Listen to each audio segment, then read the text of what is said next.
안녕하세요 여러분, 벌채입니다. 오늘의 폴란드 문화 탐방의 10번째 에피소드입니다. 여러분 10개 벌써 지났어요. 너무 고생하고 있죠. 아무튼 오늘은 그리고 오늘부터 여러분들 위해서 조금 특별한 영상들이 이제 나올 거예요. 그 영상들은 사실은 이제 폴란드에서 찍는 것보다 제가 개인적으로 어디 여기 돌아다니면서 한국에서 폴란드 문화 혹은 폴란드 관련된 주제를 찾아내서 여러분들 위해서 만들 겁니다. 아무튼 오늘의 영상의 주제는 몇 명은 벌써 알아냈어요. 지난번에 제가 조금 스포일러를 했는데 그래서 오늘의 주제는 고 펜데레츠키 선생님의 제자인 류재준 작곡가입니다. 아무튼 준비한 영상을 같이 보시고 그리고 더 얘기를 해요.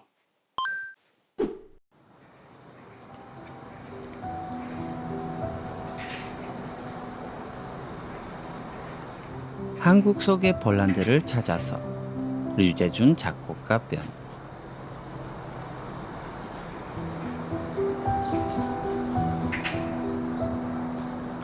저는 작곡을 다른 음악하는 사람보다 훨씬 더 늦게 시작을 했습니다. 그 음악에 대한 경험이 전혀 없이 17살 때부터 처음으로 이제 음악을 해야 되겠다 생각을 했으니까요. 이걸 선택했던 가장 큰 이유는 남들이 안 해보던 걸 하고 싶었어요.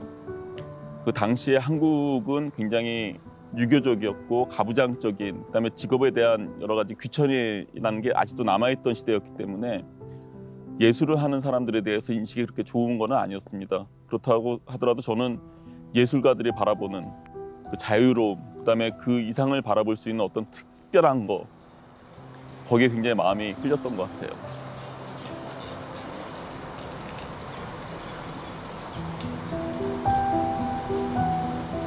음악을 쓴다는 거는 경험이 필요하고 좋은 선생님한테 배워야 되고 좋은 연주자들과 좋은 관계, 그다음에 훌륭한 연주홀이 필요하죠. 마찬가지로 정원을 만든다는 것도 그냥 심는다는 거를 넘어서 굉장히 중요한 부분들이 있습니다. 어떤 식으로 하든 간에 잘 키워야 되고 잘 만들어야 되고 또 이런 것들을 오랜 시간에 걸쳐가지고 관리를 해줘야 돼요. 펜데레스 선생님은 단순하게 나무를 심는다라는 그런 것도 있지만은 그것을 사람을 키운다, 그다음에 그러니까 무엇인가를 시작한다는 것과 동일시했던 것 같아요. Mnie zależy na tym, żeby było to korekt, to znaczy, żeby muzycy grali nie tylko to, co jest napisane w nutach, ale jeszcze coś więcej, żeby wetnęli w tą duszę. Ta muzyka jednak to nie są tylko nuty, to jest coś więcej.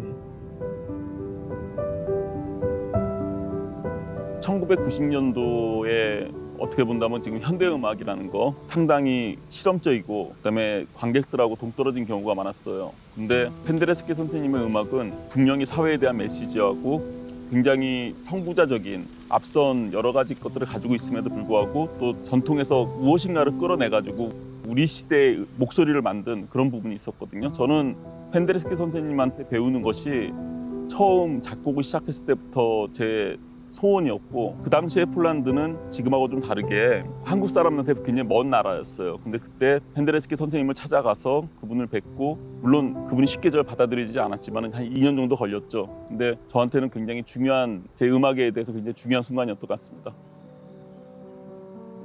Jak pracuję z młodzieżą, coś zostawiam po sobie i oni to dalej niosą, prawda? To jest to bardzo ważne.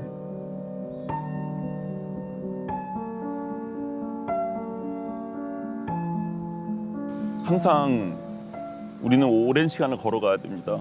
그 순간에 반짝이는 능력과 재능 굉장히 중요하죠. 그걸 통해서 여러분들은 돈과 명예를 얻을 수도 있어요. 하지만 여러분들이 사람으로서 즐겁게 살기 위해서는 이것이 고통이 되면 안 돼요. 가장 중요한 재능은 참을성입니다. 꾸준한 거. 계속 걸어갈 수 있는 용기. 그리고 또 여러분들이 그걸 가지고 행복할 수 있게 만드는 또 한 가지 가장 중요한 방법은 스스로 자기들이 그거에 대해서 자기가 한 것을 만족해야 돼요. 자기가 자기 만족하지 않은 사람은 결코 행복해질 수가 없습니다. 그리고 따끔한 조언이라고 한다면은 이 예술이란 거, 특히 음악이란 거는 정말 몇 명의 특별한 재능 있는 사람들이 할 수 있는 좀 다른 세계예요. 자기 스스로 이 정도면 되겠다는 게 통하지 않는 세계입니다. 자기의 재능에 대해서 항상 객관적이고 투명하게 볼 수 있는 눈을 길렀으면 합니다.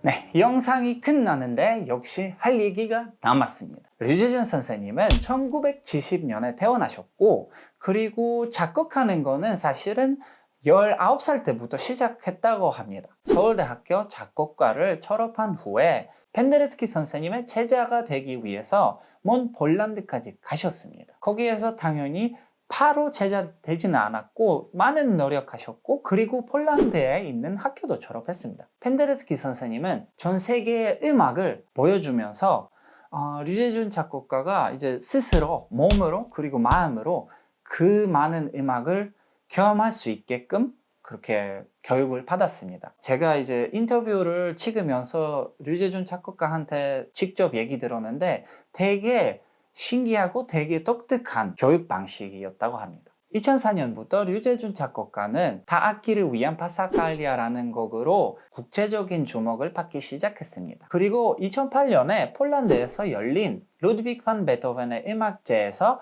연주된 심포니아 데 레퀴엠이라는 작품으로 세계적인 명성을 얻게 되었습니다. 그리고 여러분, 왜 제가 이 곡에 대해 얘기를 하냐면, 왜냐면 폴란드 사람들이 굉장히 좋아했던 곡이고, 그리고 그 연주가 끝나자마자 사람들이 싹 다 일어나서 박수를 10분 이상 쳤습니다. 여러분, 그 정도 대단한 작품이었습니다. 궁금하시면 제가 여기 밑에 링크를 넣어드리겠습니다. 아무튼 여러분, 만약에 류재준 작곡가의 음악을 한 번이라도 들어보시면 바로 느낄 수 있는 게 감정이에요. 이 작곡가의 작품들은 감정을 굉장히 깊게, 굉장히 제대로 표현합니다. 그래서 많은 감정을 느끼실 수 있습니다. 사실은 류재준 작곡가는 스승인 펜데레스키처럼 많은 영향을 사회나 아니면은 역사에서 받았습니다. 그래서 작곡하신 작품 중에 예를 들어서 세월호 희생자들 위한 작품도 있고, 아니면은 가장 최근 작품도 이렇게 힘든 시기에 사는 사람들 위한 희망을 얻을 수 있는 작품도 있습니다. 그리고 여러분 혹시 기억하시나요? 제가 저번 영상에서 펜데레스키 작곡가는 교향곡 5번을 작곡할 때 세야세야라는 민요에서 선율을 사용했다고 했잖아요. 마찬가지로 류재준 작곡가도 폴란드 음악, 예를 들어서 마주르카라는 음악, 거기에 있는 선율을 이용해서 피아노 콘체르토라는 작품도 만들었습니다. 그리고 역시 류재준 작곡가도 많은 상을 수상하셨습니다. 예를 들어서 2015년에 폴란드의 가장 유명한 글로리아 아르티 순장 수상하셨고, 그리고 2018년에 유민문화재단의 상을 수상하셨습니다. 근데 상뿐만 아니라 많은 앨범도 내셨거든요. 그래서 제가 추천하고 싶은 앨범은 메비우스라는 앨범인데, 이 앨범은 2019년에 출시했고, 이 앨범은 사실은 폴란드와 한국의 수교 30주년을 기념하는 앨범인데, 류재준 작곡가 혼자 만든 앨범 아니라 펜데레스키 작곡가와 이건연 작곡가와 함께 이 앨범을 셋이서 이렇게 만들었습니다. 얘기가 너무 진지해지니까 제가 조금 더 재미있는 거를 알려드릴게요. 류재준 작곡가가 일단은 저랑 인터뷰를 하시면서 한 말씀을 하셨는데, 폴란드, 특히 크라코브가 본인의 제2의 고향이라고 하셨거든요. 그리고 그만큼 폴란드 좋아하고, 사실은 저와 비슷한 점이 있습니다. 바로 류재준 작곡가 방송 활동도 하셨습니다. EBS 방송인데 여러분들은 네이버에서 찾아보시면은 폴란드 관련된 주제로 만든 영상들인데, 폴란드 예를 들어서 쇼펜의 도시 소개하는 영상이나 폴란드 빵이라는 영상도 있어요. 그래서 한번 찾아보세요. 진짜 재밌어요. 저도 봤습니다. 아무튼 여러분, 오늘의 영상은 그렇게 길진 않을 거예요. 왜냐하면 알차게 준비했기 때문에 다 벌써 해버렸어요. 그래서 그냥 여기까지고요. 다다음 주에 다시 보시고, 그리고 뭔지는 알지?